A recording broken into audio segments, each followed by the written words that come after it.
Bueno, muy buenas noches. Yo creo que vamos empezando a hacer la introducción mientras van terminándose de unir las otras personas que faltan. Mi nombre es Giovanni Libreros, yo soy médico de la Universidad de Caldas, soy internista de la Universidad de Caldas, soy intensivista de la Universidad de La Sabana del programa de Clínica Chayo, soy epidemiólogo de la Universidad del Rosario y trabajo en las unidades de cuidado intensivo hace varios años. Y con mucho gusto hoy vamos a empezar el módulo de infecciosas con un tema de infecciones asociadas a la atención en salud. Eh, es un tema bastante amplio, por lo tanto vamos a tratar de concretarnos un poco. Y como veo que todos tienen los micrófonos apagados, no sé, quisiera como hablar un poco acerca del contexto de las infecciones asociadas a la atención en salud con todos ustedes porque que me contaran un poco más de su medio en el que se desempeñan, porque a veces cree uno que estas infecciones se presentan cuando hay mucha tecnología y realmente no, se presentan a todos los niveles se van a presentar infección del sitio operatorio, el motivo por el cual en todo sitio donde hay una herida quirúrgica, sea a nivel 1, sea a nivel 2, va a haber posiblemente un riesgo de una infección. Entonces, en vista de eso, el hecho de tener que intervenir dentro de un paciente con medicamentos, con dispositivos, con catéteres, con sondas, pues los está arriesgando a que presenten cualquier tipo de infección. Eh, Realmente las infecciones asociadas a la atención en salud tienen dos contextos que me parece muy importante ir resaltando para empezar. Número uno, un contexto clínico y número dos, un contexto económico. El contexto clínico habla que cuando a un paciente le aparece una infección que adquirió en un hospital, la estancia se prolonga, se puede complicar, se mueren más. Entonces, digamos que eso hace que inclusive la enfermedad por la cual llegó posiblemente se complique también. Entonces, si hay un paciente con falla cardíaca que se le infecta un catéter o se infecta o hay una infección urinaria, es posible que la falla cardíaca retroceda en lo que ha podido mejorar. El contexto clínico se extiende hasta que aumenta la mortalidad de los pacientes cuando llegan a un hospital y se infectan por algo que adquirieron en el hospital. El contexto económico es demasiado importante, empezando porque si un hospital no toma las medidas adecuadas preventivas para evitar que estos pacientes se le infecten, muy posiblemente va a presentar lo siguiente, que los pacientes que traen de una determinada EPS a ese hospital se note cómo les dan más infecciones comparados con otros pacientes que van a otros hospitales en los cuales toman medidas para evitar infecciones. Digamos que no hay un promedio como tal de infecciones en todos los hospitales. Habrán hospitales que tengan mejores medidas de prevención de las infecciones, motivo por el cual van a tener unas cifras muy bajas de infección. Es difícil inclusive interpretar el tema porque una EPS podría decir que el gasto adicional al cual incurre un paciente por una infección que adquirió en un hospital o una clínica podría no necesariamente pagarla, sino que sea un gasto compartido inclusive entre la EPS y la clínica. Ya hay acciones legales en las cuales se habla inclusive que esas cuentas debido a infecciones hospitalarias las EPS no las pagan o las glosan y todo el tiempo de la hospitalización pues va a estar incluido dentro de dicha glosa. Por tal motivo, ese impacto económico de las infecciones asociadas a la atención en salud me parece que es tremendamente importante y se va a dar a todo nivel. Ese impacto económico implica que a veces el dinero que se gasta en, en tratar la infección sobrepasa al dinero inclusive por el cual está pagando la EPS la hospitalización de ese paciente. Entonces, la situación es compleja, me parece a mí que es un tema demasiado importante y creo yo que vamos a empezar de una vez a hablar un poco más del tema del que vamos a hacer.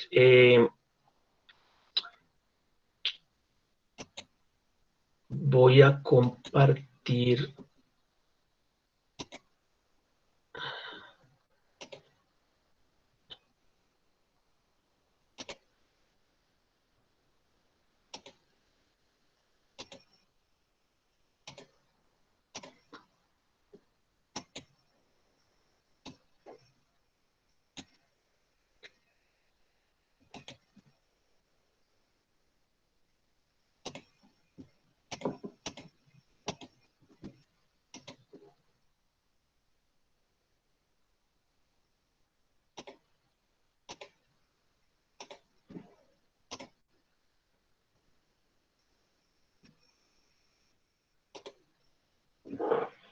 Bueno.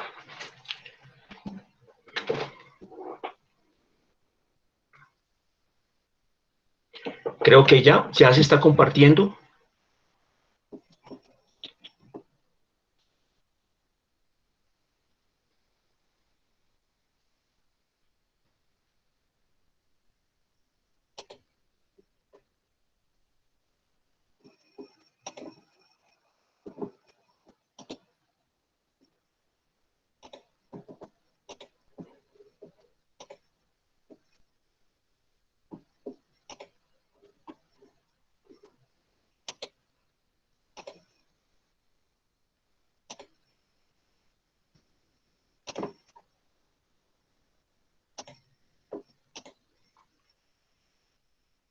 Listo. Creo que ahora sí se está compartiendo, ¿sí? Muy bien. Entonces, con respecto a las infecciones asociadas a la atención en salud, en este módulo de infecciosas el objetivo es clasificar las principales infecciones asociadas a la atención en salud y, en segundo lugar, definir cuáles son las estrategias de prevención de las infecciones que se deben implementar en la unidad de cuidados intensivos. Esos son los dos objetivos de este módulo. Van a haber varias charlas, en total van a ser en 3 charlas que van a tocar este tema. En principio va a haber una charla que es la de hoy, que es prevención de la infección asociada a la atención en salud. En segundo lugar, mañana vamos a hablar de la interpretación del antibiograma y más adelante vamos a hablar de las medidas de bioseguridad y las estrategias para prevención de las infecciones.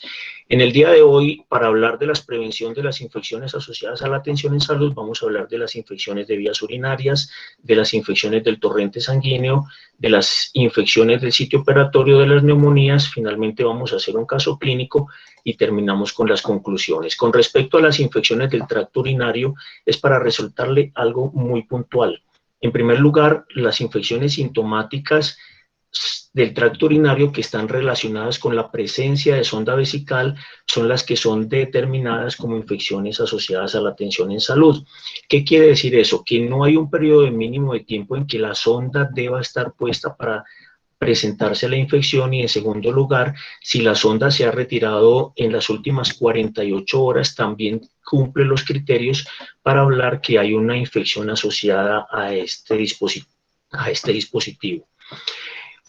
¿Cómo son los criterios para una infección del tracto urinario? Una paciente con sonda vesical en el momento de recolección de la muestra, que tenga fiebre, que tenga dolor suprapúbico, que tenga dolor en el ángulo costovertebral y que tenga un cultivo positivo con más de 10 a las 5 unidades formadoras de colonias con no más de 2 especies de microorganismos.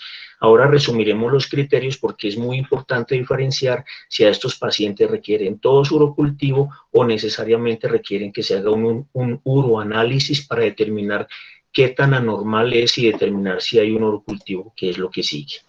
En este segundo criterio dice paciente quien tuvo una sonda vesical que fue retirada dentro de las 48 horas antes de la recolección de la muestra y que tenga fiebre o que tenga urgencia, que tenga un aumento de la frecuencia urinar, que tenga disuria, que tenga dolor suprapúbico, que tenga dolor o sensibilidad en el ángulo costovertebral y que tenga un urocultivo positivo con 10 a las 5 unidades formadoras de colonias con un microorganismo o con máximo 2 microorganismos. La diferencia con todo eso es lo siguiente. Este criterio 3 ya se está hablando de que tenga los mismos síntomas, que tenga la sonda vesical, pero hablamos ya del uroanálisis. En el uroanálisis se dice que tenga nitritos positivos, que es un dato del uroanálisis que orienta hacia la presencia de una infección urinaria, el hecho que tenga piuria, o sea, que tenga más de 10 leucocitos por mililitro en orina sin centrifugar, o que tenga un grano de orina anormal con presencia de bacterias, y el urocultivo que tenga de 10 a la 3 a 10 a la 5 unidades formadoras de colonias con no más de 2 especies de microorganismos, si tiene la sonda vesical.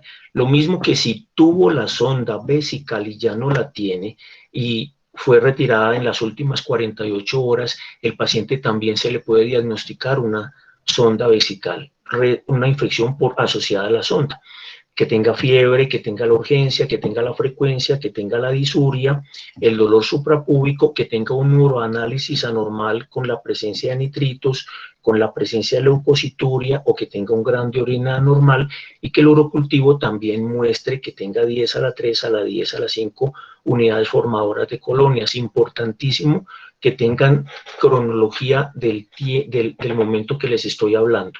Si hay una sospecha de una infección urinaria, no hay que esperar el urocultivo para determinar si realmente hay que hacer un tratamiento inicial. Obvio que un paciente infectado, febril, séptico, requiere tratamiento. Cuando se tengan todos los criterios completos, vamos a definir si había una infección urinaria, si cumplía con los criterios o no, pero al menos sí debe haber unos requisitos iniciales. Yo no voy a tener el urocultivo el mismo día, pero sí voy a tener un parcial de orina normal para poder ir adelantando temas, para poder ir adelantando, por ejemplo, el inicio de un antibiótico o la reanimación de un paciente séptico, y que se debe hacer desde la primera hora en la que se sospecha la sepsis, y los cultivos esperarán para después completarlo. Es importante este esquema para explicar qué es una infección urinaria complicada y qué es una infección no complicada. Las infecciones urinarias no complicadas son las que se presentan en mujeres jóvenes, sanas, que no están embarazadas, que tienen síntomas de menos de 7 días y que en este caso, por lo general, es poco frecuente que haya pielonefritis, o sea, afectación renal o infección de vías urinarias altas, y también es poco frecuente que haya fallas en el tratamiento. Ya cuando hay infecciones urinarias complicadas, son las que tienen la vía urinaria anormal o la vía urinaria normal, pero tengan patologías asociadas. Las que tienen vía urinaria normal son, por ejemplo, los pacientes que tienen obstrucción, por ejemplo, la hiperplasia de próstata, que tengan reflujo vésico ureteral, que tengan vejiga neurogénica, que tengan cálculos, que estén en embarazo. Esos serían ya infecciones en pacientes con estos hallazgos, infecciones complicadas. Lo mismo que infecciones urinarias que se presenten en pacientes diabéticos ya se consideran infecciones urinarias complicadas, los que tengan inmunosupresión, los que les hayan manipulado la vía aérea, en los ancianos, en los niños. Las infecciones urinarias en los hombres se consideran infecciones urinarias complicadas, los que lleven más de 7 días, los pacientes hospitalizados. ¿Cuál es el problema? Pues que tienen riesgo de pielonefritis o riesgo de que haya falla en el tratamiento. De acuerdo a la ubicación, las infecciones urinarias pueden ser bajas o altas. Las bajas son la cistitis, la uretritis y la prostatitis. Las infecciones de vías urinarias altas son la pielonefritis o los abscesos intrarrenales o los abscesos perirrenales. Claro que también se pueden presentar tanto infecciones urinarias bajas como infecciones urinarias altas.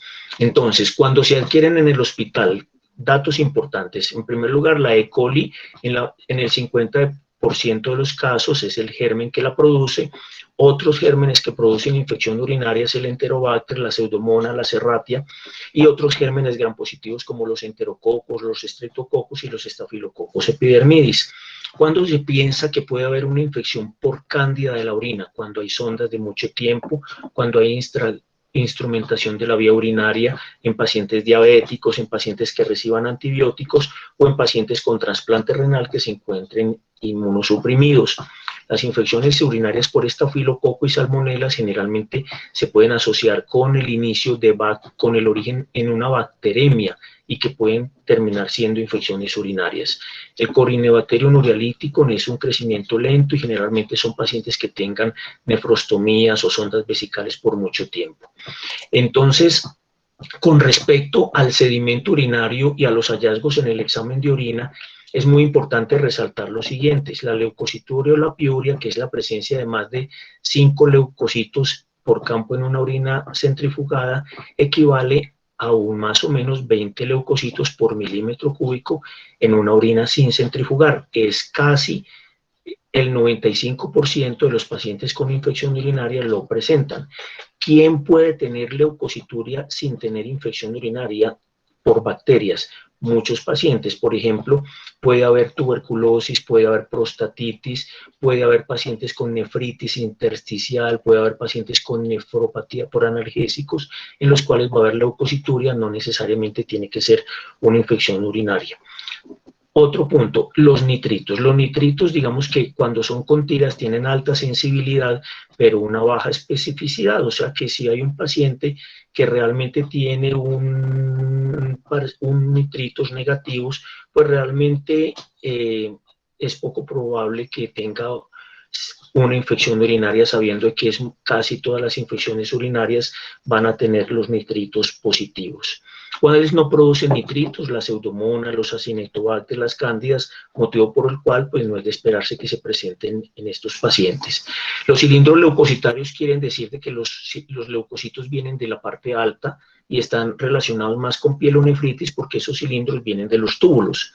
Las bacteriurias en las orinas sin centrifugar, cuando son recogidas en condiciones de esterilidad, en alta sensibilidad y alta especificidad, precisamente para el diagnóstico de infección urinaria. Entonces, el hecho de encontrar esas bacterias en ese tipo de exámenes se puede ya casi que confirmar que sí hay una infección urinaria.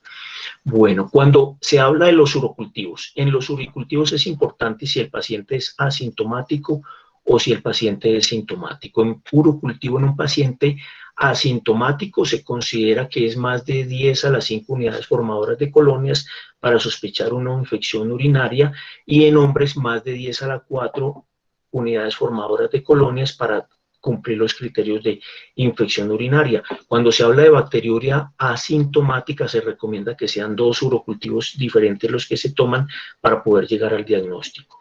En pacientes que realmente ya son sintomáticos, la presencia de más de 10 a las 3 unidades formadoras de colonia ya se considera significativa y debe considerarse ya como criterio para el tratamiento de la infección urinaria. Generalmente, cuando ya son más de 2 tipos de gérmenes los que aparecen en el urocultivo, casi siempre se considera como contaminación, es porque hay pacientes con fístulas vaginales, porque tienen vejiga neurogénica, porque son pacientes con sondas o nefrostomías.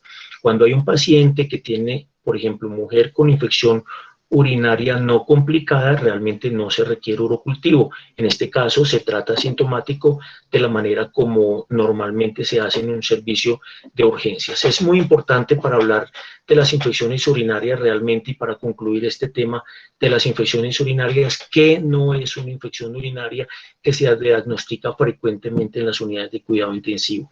Paciente con sonda vesical al cual se le tome un uroanálisis, es muy posible que vaya a salir anormal. Eso no es una infección de vías urinarias. Recuerden que tiene que tener los otros criterios para poder asociar que el paciente, si tiene fiebre, quiere decir que no hay que el origen del foco infeccioso no es en otro sitio y que posiblemente se relaciona con la orina.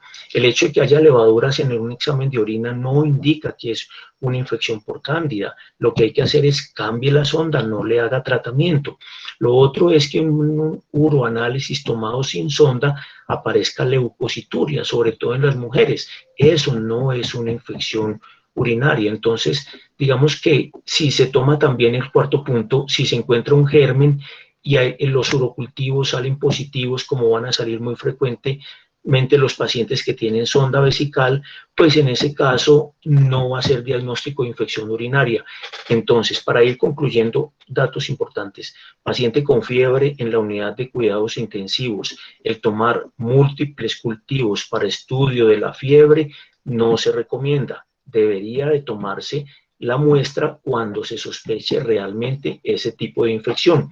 Obviamente que si hay pacientes con fiebre de origen desconocido, es muy probable que sí se tengan que tomar cultivos de varios sitios, pero pues la recomendación es de que se guíe por el posible foco infeccioso y no que por tener fiebre entonces inmediatamente se llega a tomar todo tipo de cultivos. Recuerden otro dato, todos los pacientes con fiebre en una unidad de cuidado intensivo no necesariamente son infección.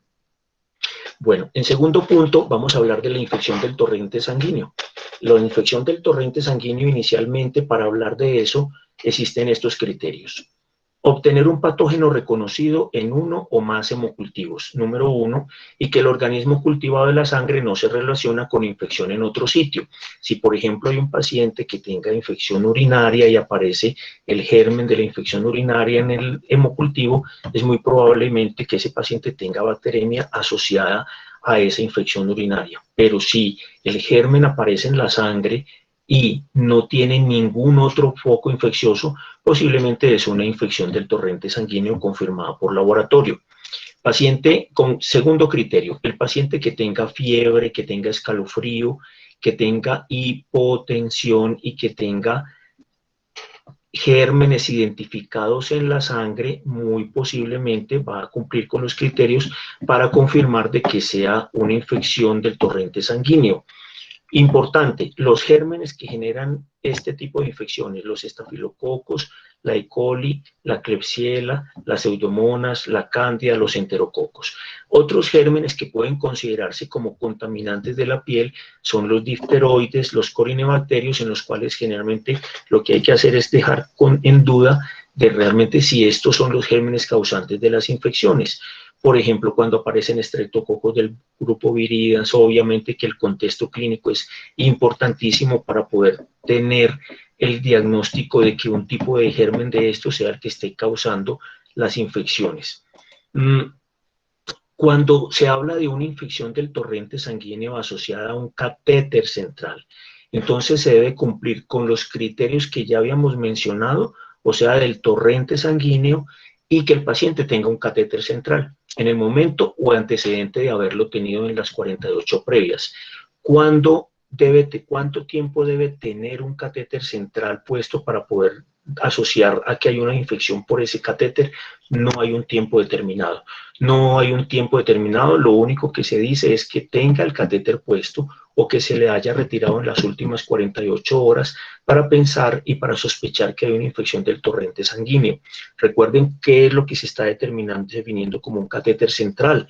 Un catéter central es un dispositivo el cual es utilizado para monitorización hemodinámica o para la administración de líquidos, cuya punta está cerca del corazón o en una de las venas o arterias cercanas principales. Entonces, en ese caso, si existe un catéter que se instala por el brazo o por el antebrazo, pero su punta está en la vena cava superior o está en la aurícula derecha, o hay un catéter que se implanta por la ingle y que se encuentra dentro de la femoral o que queda en la vena cava inferior, son también denominados catéteres centrales por la ubicación de su punta y por su función. Entonces, esos usos para los catéteres centrales, ya les decía, para monitorización o para la administración de líquidos, de acuerdo al tipo de catéter, hay dos puntos muy importantes para diferenciar. Los marcapasos son unos alambres sólidos. Realmente el marcapasos no es el que va a causar la infección, sino el introductor por el cual se instala el marcapaso. Entonces, los introductores son considerados catéteres intravasculares y esos pueden generar las infecciones. Realmente el marcapaso ni se va a utilizar para monitorización ni para la administración de medicamentos o de líquidos, motivo por el cual son los introductores los que también pueden asociar y los que pueden producir una infección del torrente sanguíneo asociada a un catéter central. Los catéteres de mucho tiempo son los catéteres tunelizados o son los catéteres implantables, que estos también pueden dar infecciones y esos son un poco más complejos. Para recordar algo, las flebitis purulentas realmente no se consideran como infecciones del torrente sanguíneo. Las flebitis se consideran como infección del sistema cardiovascular, arterial o venosa. Entonces, cuando yo tengo una flebitis y la voy a asociar con la punción, no necesariamente esto es una infección del torrente sanguíneo por tener el tracto de la vena inflamado, sino que necesariamente estamos asociándolo es con uno de los sitios de punción y ese así como tal es que se interpreta el origen.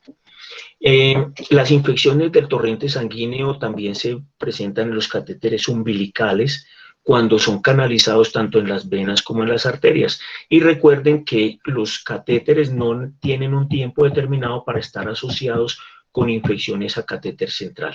La regla de transferencia, que vamos a aplicarla para todo tipo de infecciones, es muy importante. Esta regla de transferencia se refiere a que si un paciente presenta fiebre en las 48 horas siguientes a haber llegado a un servicio, esa infección, si esa fiebre está asociada a infección, se considera que el origen de esa infección es del servicio del cual proviene.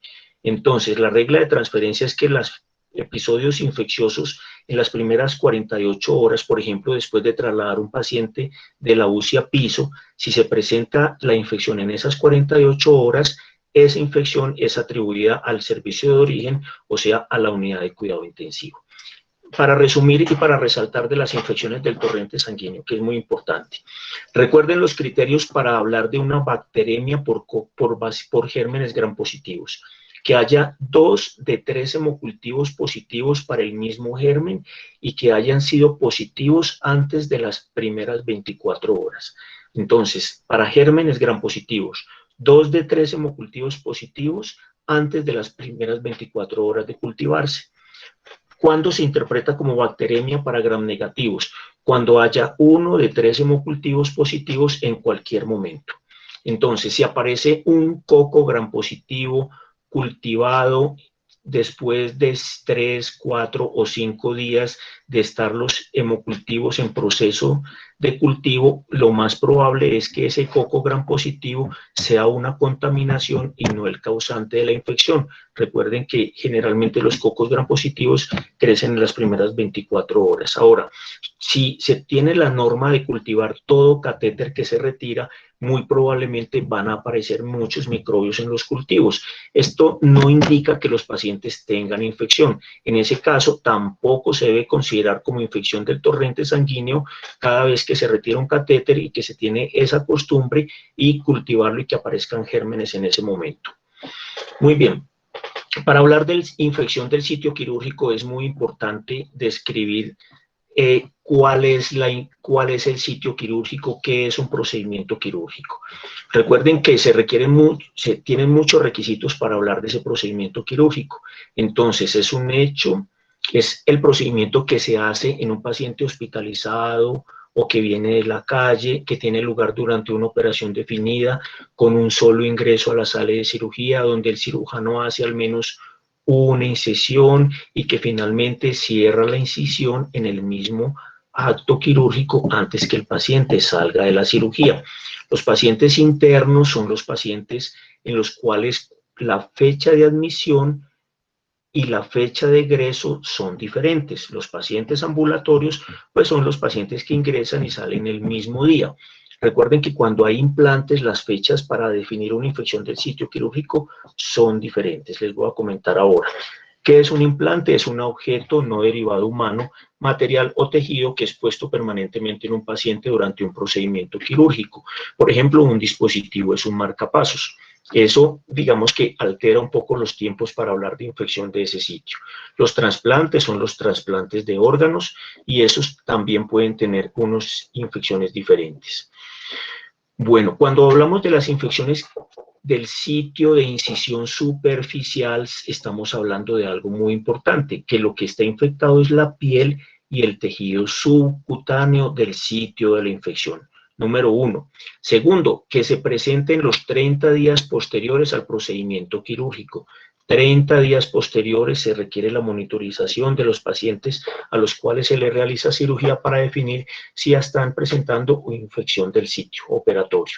Y que tengan pus en la herida, que se le aíslen gérmenes obtenidos del sitio de la herida, que el diagnóstico lo haga el cirujano cuando abre nuevamente la herida y que el paciente tenga dolor o tenga inflamación o tenga eritema o calor y pues que lo más importante es que si se tiene un cultivo, que el cultivo sea tomado cuando la herida se vuelve a abrir y se tome del sitio de la herida misma, no de la piel. La piel que rodea las heridas quirúrgicas tienen gérmenes propios de la piel. Cuando yo estoy cultivando las secreciones que salen de la herida infectada y que van por la piel y que chorrean la piel, que drenan por la piel, esa secreción posiblemente está arrastrando los gérmenes de la piel, motivo por el cual si yo la cultivo voy a cultivar gérmenes que tienen normalmente la piel y no específicamente el causante de la infección. Las infecciones superficiales, las incisiones superficiales y las secundarias se relacionan con que si a un paciente, por ejemplo, se le hace un injerto cutáneo y se toma piel de un sitio del organismo para instaurarlo en el sitio más importante donde se hace la cirugía, la incisión secundaria es el sitio donde se originó el injerto. Les doy otro ejemplo. Cuando se va a hacer una revascularización miocárdica, si se abre el muslo para sacar la safena, la vena safena, si se infecta la herida inicial, que es la de la esternotomía, es una infección de la incisión superficial primaria. Si se infecta la safenectomía, es una infección de la incisión superficial secundaria. Eso es para la terminología y para la clasificación de las infecciones. Con respecto a las infecciones de las incisiones quirúrgicas profundas, primero se presentan en los primeros 30 días posteriores al procedimiento, pero en este caso se van a afectar los tejidos blandos profundos, o sea, la fascia o la muscular o tejidos más profundos, inclusive llegando al hueso.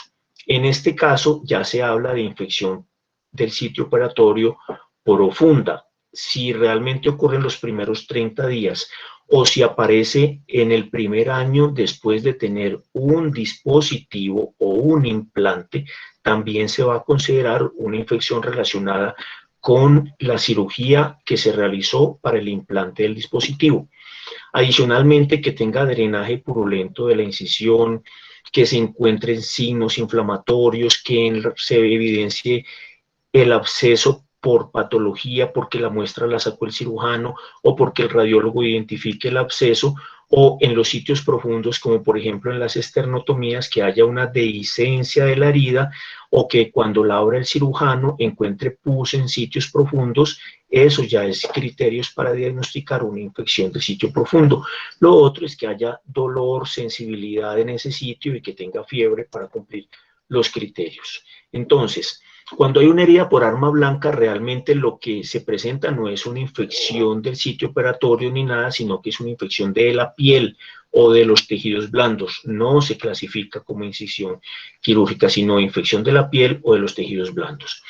En los recién nacidos, realmente la infección del sitio de circuncisión también se identifica como una infección especial. Las quemaduras también se refieren a infecciones como quemaduras y no incisiones del sitio quirúrgico.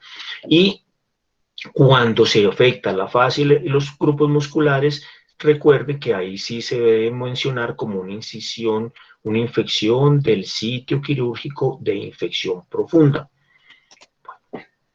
Importantísimo para resumir el tema de las infecciones del sitio quirúrgico. ¿Qué no es una infección del sitio quirúrgico? Por ejemplo, si tomamos los cultivos que ya les mencionaba de la secreción que está en contacto con la piel, esa piel ya está contaminada.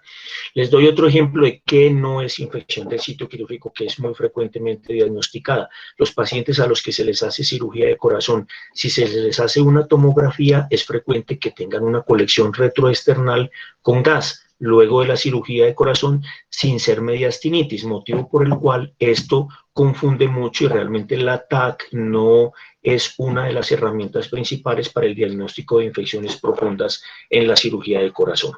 Bueno, vamos a seguir con el tema de las neumonías. Las neumonías se deben definir teniendo muy importante los criterios radiológicos, los criterios clínicos y los criterios de laboratorio. ¿Qué quiere decir esto? Que cuando aparece la infección 48 horas después de ingresar el paciente y no estaba presentando síntomas respiratorios previos que sugieran que apareció una neumonía, se va a considerar una neumonía hospitalaria. Si el paciente venía con gripa y tos, ingresa al hospital con gripa y tos, es muy posible que está en el tiempo de incubación de una infección respiratoria, esa no se considera. Cuando se tienen ya 48 horas de un paciente intubado y se presenta la neumonía, es cuando se va a diagnosticar una neumonía asociada a ventilador. Cuando se presenta 48 horas después de tener el tubo orotraqueal. Lo otro es que si se aparece en el servicio de hospitalización después de que el paciente ha salido de la unidad de cuidado intensivo y se observan las primeras 48 horas de haber salido de la UCI, también por regla de transferencia se va a considerar que es una infección, pero esa infección se va a atribuir a la unidad de cuidado intensivo. Entonces, ¿qué quiere? Los criterios se deben completar con lo siguiente. Primero, que se presente 48 horas después del ingreso, que se presente 7 días posteriores al ingreso hospitalario y que se presente lo siguiente: un criterio radiológico y un criterio clínico. El criterio radiológico es que se vean 2 radiografías seriadas con al menos uno de los siguientes hallazgos: infiltrados nuevos o progresivos y persistente, que se encuentre una consolidación, que se encuentre una cavitación o que se encuentren neumoceles en niños de menos de 1 año. Cuando hay un criterio radiológico y se tengan estos criterios clínicos también para cumplir.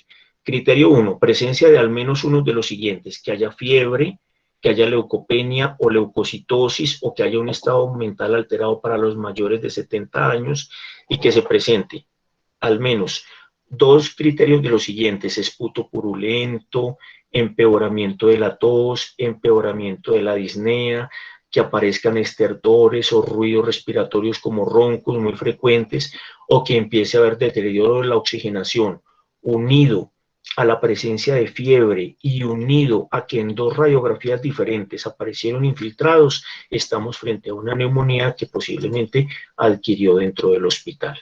Cuando ya estamos hablando de neumonías, los criterios que se tienen para confirmarla también se asocian a una serie de tamizajes y a una serie de índices, de scores que se pueden aplicar para también orientar a si el paciente tiene o no infiltrados y progresión de una enfermedad respiratoria que oriente.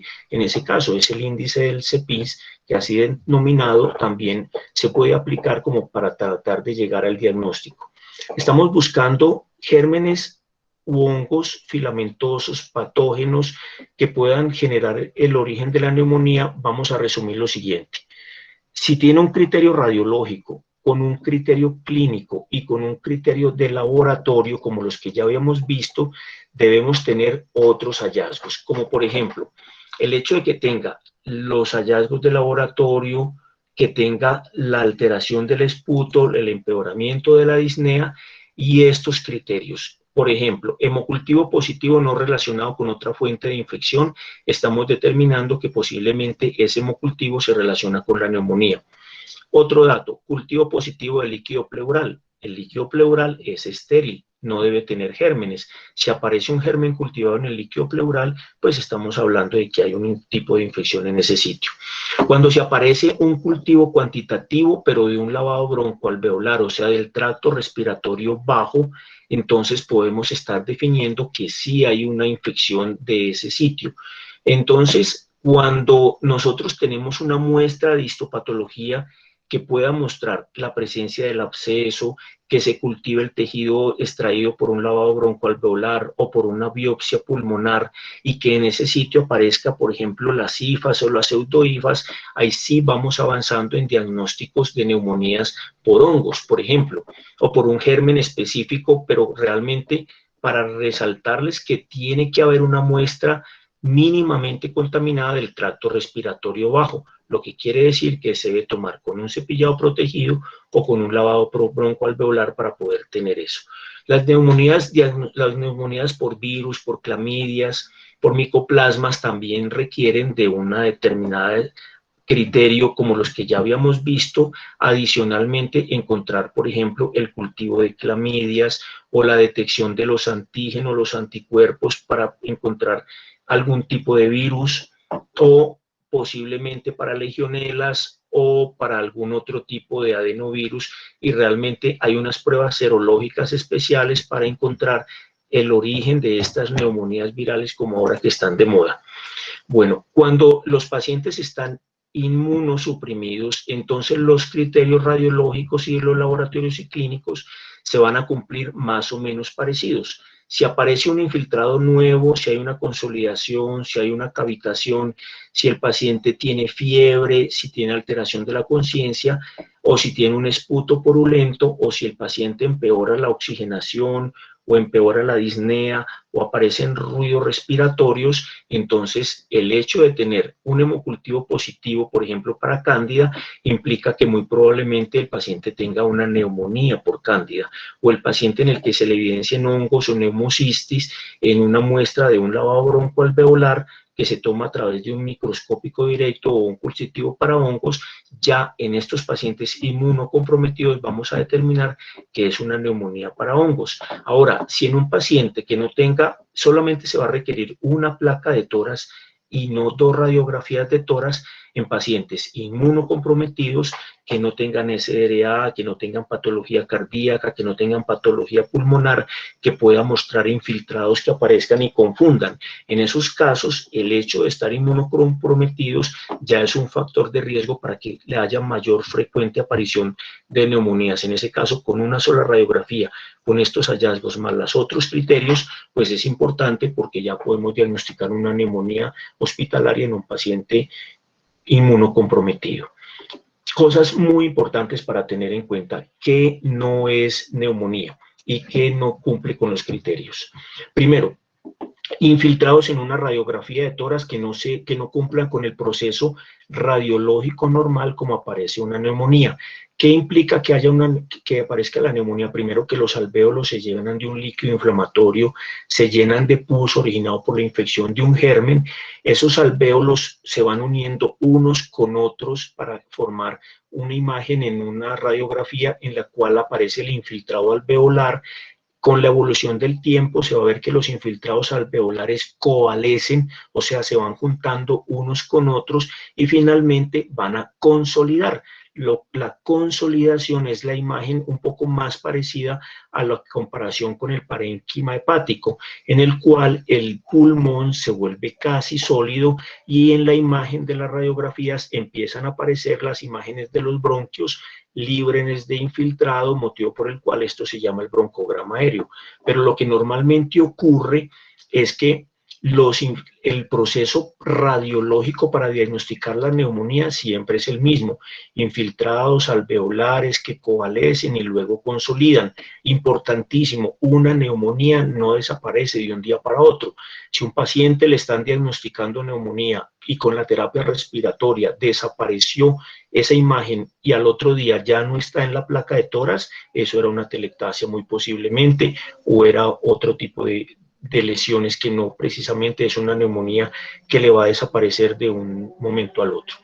La tráquea, cuando se cultiva la tráquea, el problema es que en la tráquea hay muchos gérmenes propios del tracto respiratorio que no son los causantes de la neumonía. Casi siempre son los gérmenes que permanecen en la faringe, en la boca, en las fosas nasales. Lo mismo, la presencia de levaduras en la secreción traqueal. Pueden presentarse, pueden estar, eso se llama candidiasis orofaringea, eso no es neumonía, se puede presentar inclusive en los pacientes diabéticos, es frecuente que se observe eso y no necesariamente eso va a ser el causante de la neumonía, motivo por el cual el cultivo de secreción traqueal es muy difícil y es muy alejado de la realidad que sirva para diagnosticar una neumonía. O sea, que al paciente con fiebre y tos y secreciones se le cultive la secreción traqueal o inclusive que se le cultive el esputo para determinar si es neumonía o no, eso no sirve, eso no es una neumonía. Recuerde que faltan los criterios radiológicos para poder seguir avanzando. Recuerden también que los pacientes con EPOC tienen bronquitis mucopurulenta, que inclusive las pueden presentar en la casa. Los pacientes que tengan bronquiectasis van a tener una expectoración purulenta o expectoración muy frecuente, que no necesariamente son neumonías, son bronquitis de los pacientes con EPOC. Cuando los pacientes tienen ventilación mecánica, recuerden que hay muchas imágenes que se le pueden parecer a una neumonía, como lo son las atelectasias, como lo es el edema pulmonar, como son los derrames pleurales, como son las arterias pulmonares prominentes. Estas no son neumonías. Básicamente se presentan hallazgos radiológicos con un paciente que inclusive puede tener fiebre, pero no es el comportamiento típico de las neumonías. Bueno, para concluir la parte de las infecciones respiratorias, entonces, y de las otras infecciones. Las infecciones asociadas al cuidado de la salud tienen un exceso de costo, son prevenibles y complican la evolución del paciente. La fiebre no es sinónimo de infección, acuérdense que hay otras, los antibióticos inclusive producen fiebre, las atelectasias. Entre más vancomicina se utilice, más resistencia de los estafilococos se va a provocar. ¿Qué quiere decir? Que si en un hospital se abusa de la vancomicina, es muy frecuente que los estafilococos que normalmente se trataban con oxacilina van a adquirir resistencia por el mal uso de la vancomicina.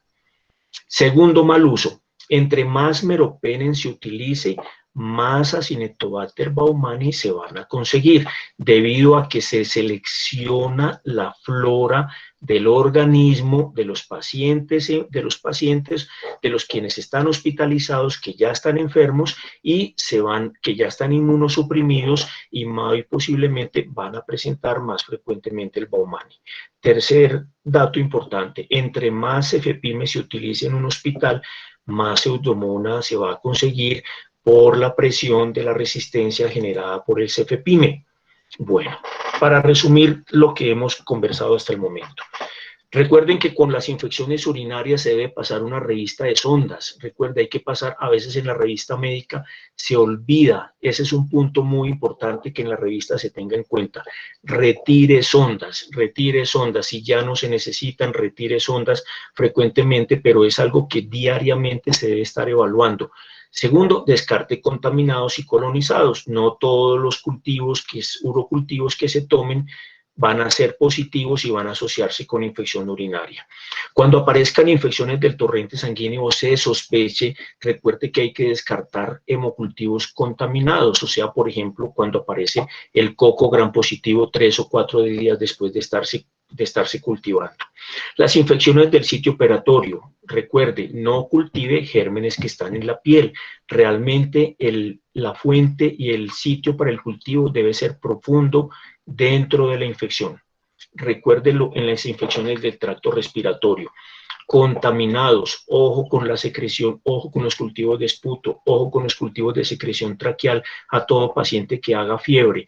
Ojo con que si aparece la famosa Klebsiella, que casi siempre aparece en los cultivos de secreción traqueal, eso no es neumonía. Revise bien las radiografías, compare con las previas, mire que si aparece un infiltrado o aparece una imagen puede ser un derrame pleural y no necesariamente tiene que ser una neumonía. Entonces, ojo con la racionalización del diagnóstico de infección del sitio operatorio. Lo más importante es prevenirlas, lo más importante es saber que hay que retirar catéteres y sondas a tiempo y también es muy importante detectar la infección a tiempo. Si aparece fiebre, recuerde que una medida muy importante es retirar catéteres y sondas que en ese momento no están siendo útiles.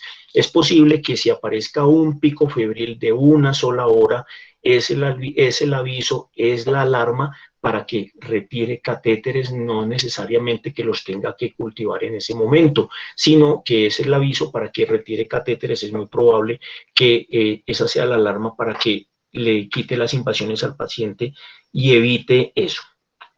Con respecto a este caso clínico, ya para terminar, este es un paciente que se evalúa en la unidad de cuidados intensivos. Es un paciente de 43 años, hospitalizado ya 15 días por un trauma craneoencefálico con Glasgow de 5 al ingreso. Hoy encontramos que aparece un cuadro febril sostenido de 39 grados centígrados, se encuentra con frecuencia cardíaca de 120 latidos y la saturación ha cambiado desde 93 a 89-90%. Y esta es la radiografía de tórax que se le tomó. Aquí aparece una imagen de un infiltrado, se ubica como en el lóbulo superior derecho, se le ve una imagen muy blanca que da la impresión que es un infiltrado alveolar, que posiblemente está apareciendo una imagen de una consolidación, y en este caso quiero resaltarle varias cosas de este punto. Número uno, el hecho de que lleve 15 días en este paciente habla de que ya está cumpliendo con las 48 horas de estar hospitalizado para poder llegar a cumplir los criterios de infección. El hecho de tener un trauma cráneoencefálico con un Glasgow de 5, recuerden que inicialmente estos pacientes tienen riesgo de broncoaspiración, lo cual lo hace ya un factor para que le aparezca neumonía. El hecho de que tenga fiebre hasta 39 grados ya está hablando de que cumple con uno de los criterios. El hecho de que tenga frecuencia cardíaca de 120 habla de que posiblemente es un paciente séptico, es un paciente que ya está cumpliendo con los criterios de sepsis. Aquí lo único que le faltaría sería que dijera que está hipotenso y que no responde a líquidos para hablar de que está cursando con un shock séptico, o un paciente hipotenso que responde a líquidos y estamos hablando definitivamente de un síndrome de sepsis. Hay un hallazgo muy importante, la saturación ha cambiado, ha disminuido, o sea que hay hipoxemia. Esto ya está orientando a que si hay fiebre hay que buscar inmediatamente una radiografía de tórax para buscar si posiblemente aparece una imagen como esta, en la cual lo que estamos tratando de diagnosticar y de llegar al diagnóstico es de una neumonía. Cuando hay un paciente con fiebre de 39 grados que lleva todos estos días, recuerden que a este caso clínico hay que adicionarle datos como, por ejemplo, tiene un catéter venoso central desde hace 15 días que llegó, se le ha cambiado o no ha habido cambios, tiene sonda vesical desde hace 15 días que llegó o no se le ha cambiado o no se le ha retirado. Y si este paciente tiene una sonda vesical, tiene hallazgos, hay cambios en la orina que sugieran infección urinaria, o si este paciente tiene un catéter insertado, tiene cambios en el sitio de inserción. Todos esos datos hay que evaluarlos antes de empezar a tomar cultivos por todas partes. Un paciente en este caso, obvio hay que tomarle hemocultivos, digamos que hay una fiebre persistente, pero adicionalmente una radiografía de tórax que nos oriente, y si esto lo encontramos en 2 radiografías o que en los días previos no tenía imagen o que cuando ingresó al hospital no tenía esta imagen y paulatinamente le ha ido apareciendo, el día que este paciente presentó fiebre, estamos diagnosticando posiblemente una neumonía hospitalaria, una neumonía que adquirió en el hospital. Todo ese proceso diagnóstico es el que se debe hacer para poder llegar a el criterio y definir una infección del sitio que uno la busque, sea el respiratorio, del urinario, del torrente sanguíneo o, como las veíamos ahora, del sitio quirúrgico. Bueno, muy bien, muchas gracias. Ya terminamos este tema. Quiero oírlos a ustedes porque es muy importante definir parámetros y datos para poder aplicarlos en el sitio donde ustedes trabajan. Realmente las unidades de cuidado intensivo tienen unos criterios muy establecidos para poder llegar a los diagnósticos y deben aplicarlos. Por favor, estos criterios que sean estrictos en su aplicación y que se repitan. Realmente hay que socializarlos. Recomendado, socialicen estos temas, socialicen con todos. Cuando se trabaja por turnos es muy frecuente que las personas apliquen la norma de que el paciente con el primer pico febril le tomen cultivo de todo a los pacientes y se le dispare a la loca sin saber realmente dónde es el foco. El estudio de la infección hospitalaria debe ser metódico, debe cumplir criterios, no son criterios nuevos, estos criterios se vienen revisando periódicamente, pero los criterios siempre se aplican lo mismo. Realmente no vamos a tener el armamentario siempre como para aplicar un film array, para aplicar una cantidad de tecnología que no se aplica a cosas básicas como lo que estoy diciéndoles, de retirar sondas, de evaluar un parcial de orina antes de tomar un urocultivo, de revisar si los hemocultivos cumplen con los criterios de germen gram positivo o germen gram negativo. Todos esos datos son muy importantes para poder llegar al diagnóstico y se deben aplicar a todo nivel. Entonces, quiero que recuerden que en estas infecciones asociadas a la atención en salud es importantísimo, primero, que se detecten y segundo, que cuando aparezca un paciente con fiebre, ustedes estén al día en aplicar los criterios, y en descartar lo que no es infección para no aumentar una gran cantidad de diagnósticos de infecciones hospitalarias que aparecen, y eso va en detrimento de la unidad de cuidado intensivo y en detrimento del hospital, porque cada infección que aparezca en una unidad de cuidado intensivo o cada infección que aparezca en un hospital es un punto negativo. Son condiciones prevenibles, hay programas mundiales para controlar este tipo de infecciones, hay programas denominados bacteremia cero, hay programas denominados neumonía cero.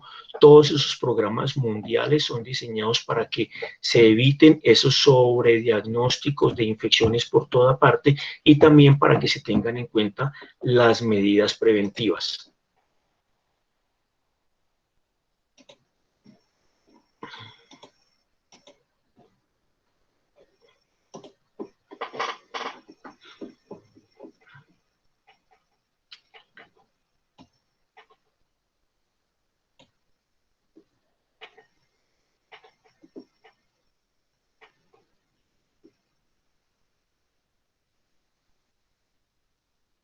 Estaba viendo un mensaje, pero se me perdió, donde decía que si solo tiene una oportunidad de radiografía, ¿qué? Si solo tiene una oportunidad de radiografía, eh, solo hay una oportunidad de radiografía, el paciente presenta fiebre, infiltrados y leucocitosis y además lleva 72 horas en el ámbito hospitalario, se denomina como neumonía. Realmente lo que buscamos es diferenciar si hay una neumonía que se adquirió en el hospital o que se adquirió por fuera. Mire, si un paciente usted le tomó la radiografía, no le tomó radiografía de entradas, y el paciente lleva 72 horas en el ámbito hospitalario, le aparece una imagen de neumonía, tiene fiebre, leucocitosis, usted tiene que interpretar desde el momento que llegó el paciente hasta el momento en que le pudo tomar la radiografía si realmente él traía síntomas o no, porque es posible que si usted no diagnosticó la neumonía en el momento que llegó, porque el paciente no traía ningún tipo de fiebre, ningún tipo de síntomas, llegó por una condición completamente diferente.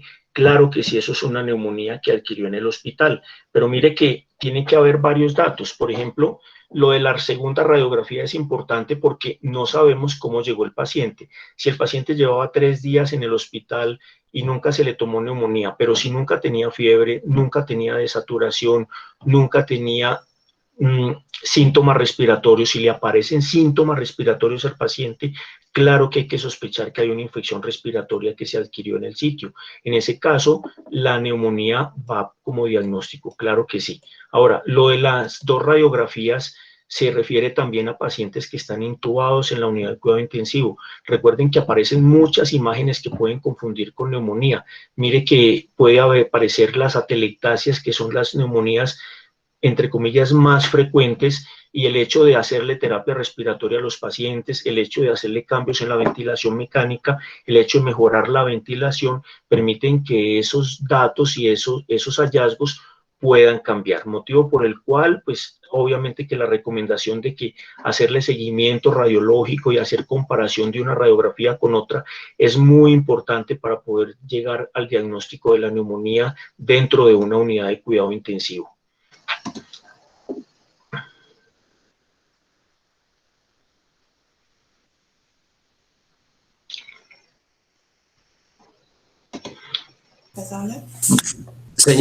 Señor doctor, buenas noches. Buenas noches. Un pensamiento. Sí, Si señor. el gobierno mundial ha sido capaz de encerrarnos en nuestras casas, existiría la posibilidad, de alguna manera, de prohibir la venta libre de antibióticos, porque los antibióticos tal vez es el único medicamento que nos afecta a todos. Si un paciente toma analgésico, el Arreglemos, paciente es el único que se afecta, pero por pero los supuesto, antibióticos nos afectan. claro, pero mire, realmente piense lo complejo del tema. O sea, vamos a arreglar un problema mundial en este momento. Imagínense que cuando uno estudia medicina, le enseñan farmacología, le enseñan de antibióticos. El hecho de utilizar antibióticos ambulatorios, antibióticos automedicados, claro que puede hacer complicar a los pacientes, pero hay un problema más grave. ¿Cómo le parece que los antibióticos los estamos utilizando mal los médicos? Ese es el peor problema, porque resulta que nosotros estamos administrando medicamentos que no se necesitan y estamos utilizando el famoso cóctel de Vancomeropenem. A todo el mundo Vancomeropenem y se solucionaron los problemas del mundo. Esa es la mejor solución para los pacientes, porque cualquier paciente con fiebre es fácil. Yo le tomo cultivos de la orina de secreción troquial, 3 hemocultivos, y le pongo Vancomeropenem y resuelto el problema. Eso es verdad lo que usted dice. Si fuera no solamente en la calle que se manejaran mal los antibióticos, también nosotros los estamos manejando mal porque estamos abusando de ellos. Por eso realmente se necesita mucha información y aplicar los criterios de los que había mencionado para poder tener las conclusiones y para poder definir realmente quién necesita antibióticos y quién no necesita antibióticos. Ahora, en otros países, y hay políticas que en Colombia, por ejemplo, creo que en este momento no se deben vender antibióticos sin fórmula médica. Creo que eso es ley. Entonces, en este momento creo que sí hay una norma que permite que los antibióticos no se consigan en las farmacias como se conseguían libremente antes, pero es verdad ese tema que usted comenta.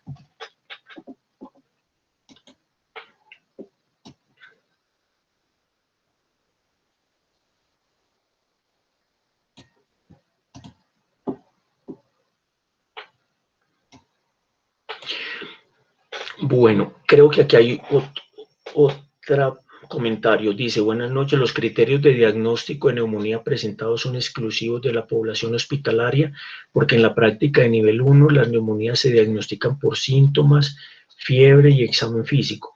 Mire, realmente estamos hablando de hospitalarias, estamos hablando de infecciones adquiridas en los hospitales, porque resulta que es el tema crítico en el cual los pacientes se hospitalizan por una determinada patología y aparecen con otra. Entonces ahora sí se pondría de moda el tema que está en este momento en las redes sociales. Resulta que lo hospitalizan por un infarto y termina con neumonía. Ese es el punto crítico en el cual estamos tratando y estamos hablando. O sea, criterios específicos para hablar de otro tipo de enfermedades cuando un paciente ingresa para una patología. Realmente en la práctica del nivel 1, obviamente que tiene que existir la clínica, porque si hay un paciente con neumonía que se atiende en el nivel 1, es muy frecuente que esos pacientes, si se le aplican los SCOR, no requieran hospitalización. En ese caso, el paciente que cumpla con los criterios de neumonía, usted lo envía para la casa y le inicia el antibiótico que usted considere para tratar esa infección respiratoria. ¿Usted asume que es una neumonía? Claro que sí. ¿Qué es importante? Que defina los criterios de hospitalización. Si el paciente no cumple con criterios de hospitalización, obviamente que usted está haciendo bien en tratarle la neumonía y posiblemente enviarlo para la casa. Ya los que pasa para el hospital, esos sí son los más importantes y sobre todo definir los criterios por los cuales uno puede pensar que hay una neumonía complicada que amerite hospitalización.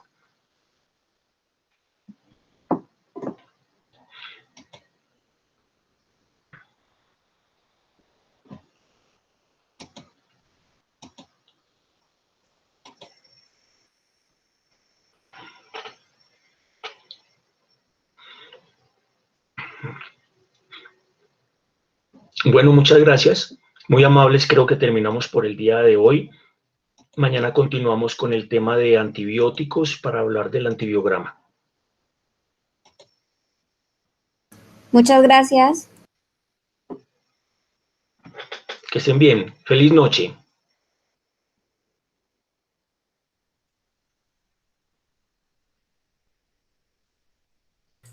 Profesor, las leyes en este país.